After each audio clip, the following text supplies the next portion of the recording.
Un monde rempli de choses fascinantes et insolites, où certains endroits se distinguent par leur caractère unique. Cette vidéo explore 10 des endroits les plus étranges où les gens ont construit leurs maisons, défiant la nature et s'adaptant à des environnements difficiles.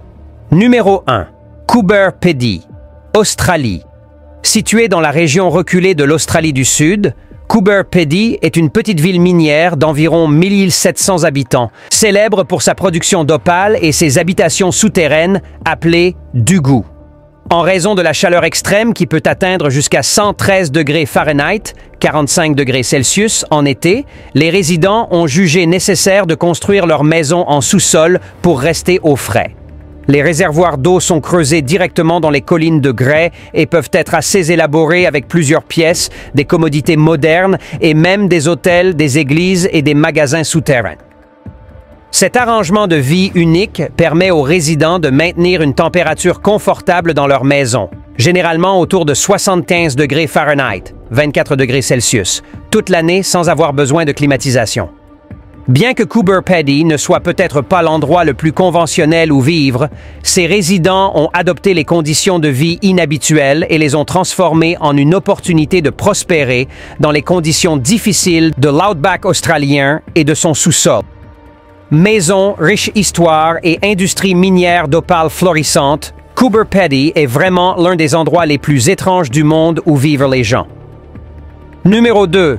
Catski Pillar, Géorgie. Dans la partie ouest de la Géorgie, il y a un monolithe de calcaire connu sous le nom de Catski Pillar, qui s'élève à environ 130 pieds, 40 mètres, au-dessus du paysage environnant. Au sommet de ce pilier apparemment inaccessible, une petite église et les quartiers d'habitation d'un moine ont été construits, ce qui en fait l'un des endroits les plus insolites où quelqu'un vit. Le pilier Catski a été un site d'importance religieuse depuis le 9e siècle, lorsqu'une petite église a été construite au sommet du monolithe. Cependant, ce n'est que dans les années 1990 qu'un moine géorgien nommé Maxim Kaftaradze a décidé de faire du pilier sa maison dans le but de vivre une vie de solitude et de prière.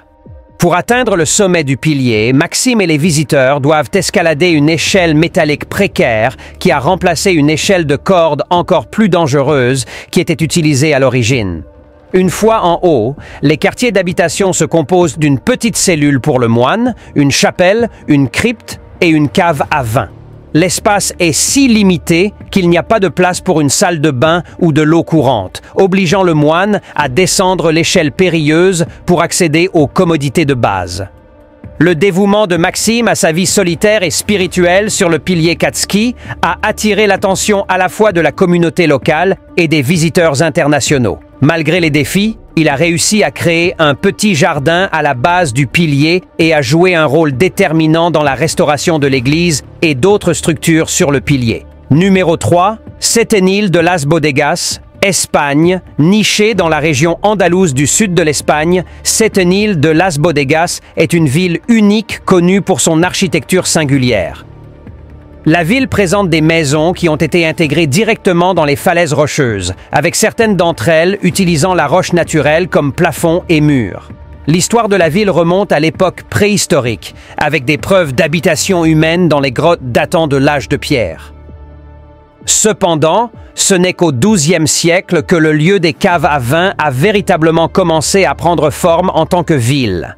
Au fil des siècles, les habitants ont sculpté des magasins et des restaurants dans les falaises, créant un labyrinthe de rues et de ruelles qui serpentent à travers la ville. L'architecture unique de Setenil de Las Bodegas offre à ses résidents une isolation naturelle, gardant les maisons fraîches pendant les chauds étés espagnols et chaudes pendant les mois d'hiver. Le nom de la ville est dérivé des mots latins « septem » qui signifie « 7 fois rien », faisant peut-être référence aux nombreuses tentatives infructueuses de conquête de la ville pendant la Reconquista chrétienne en raison de ses défenses naturelles.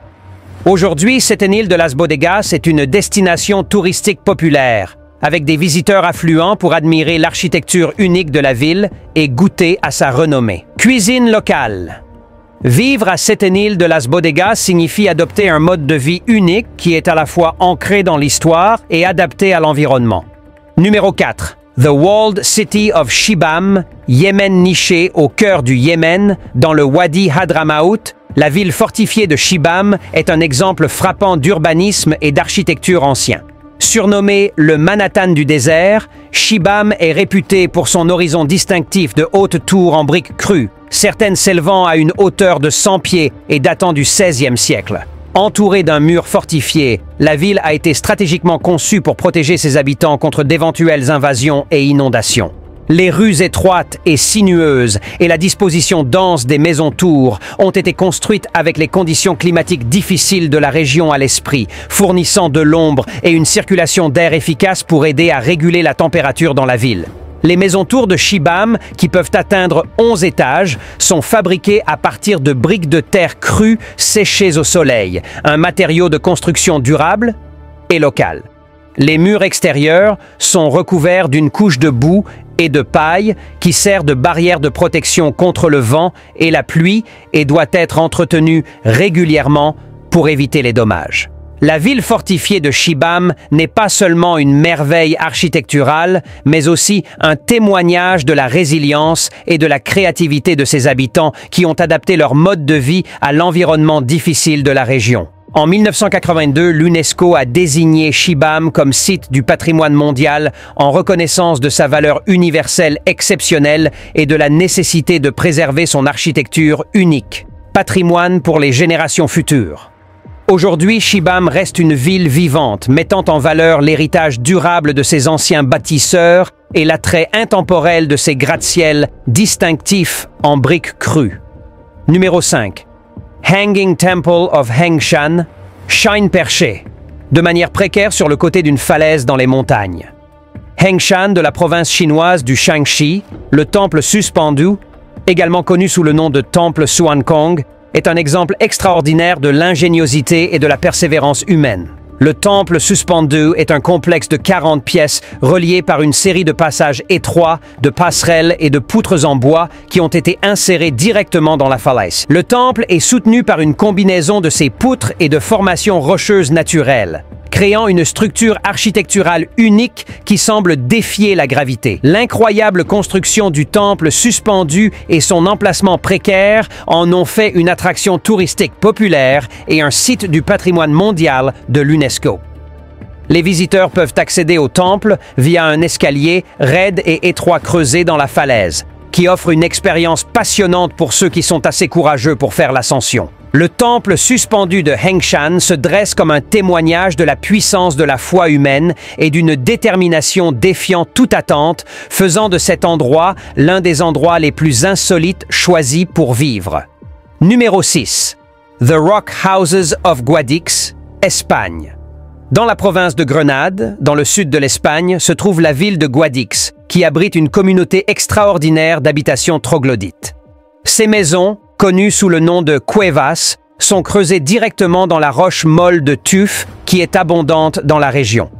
Bien que le concept de vivre dans des grottes puisse sembler primitif, de nombreuses ces habitations sont entièrement équipées de commodités modernes, offrant une combinaison unique d'architecture ancienne et de confort contemporain. Les maisons troglodytes offrent une isolation naturelle, maintenant une température constante d'environ 65 degrés Fahrenheit, 18 degrés Celsius, tout au long de l'année, ce qui les rend éconergétiques et écologiques avec des besoins minimes en chauffage ou en climatisation. Chaque habitation troglodyte est unique, avec des dispositions de différentes tailles et styles décoratifs, certaines comportant même des façades élaborées et des terrasses extérieures, offrant un mélange de tradition et d'architecture moderne.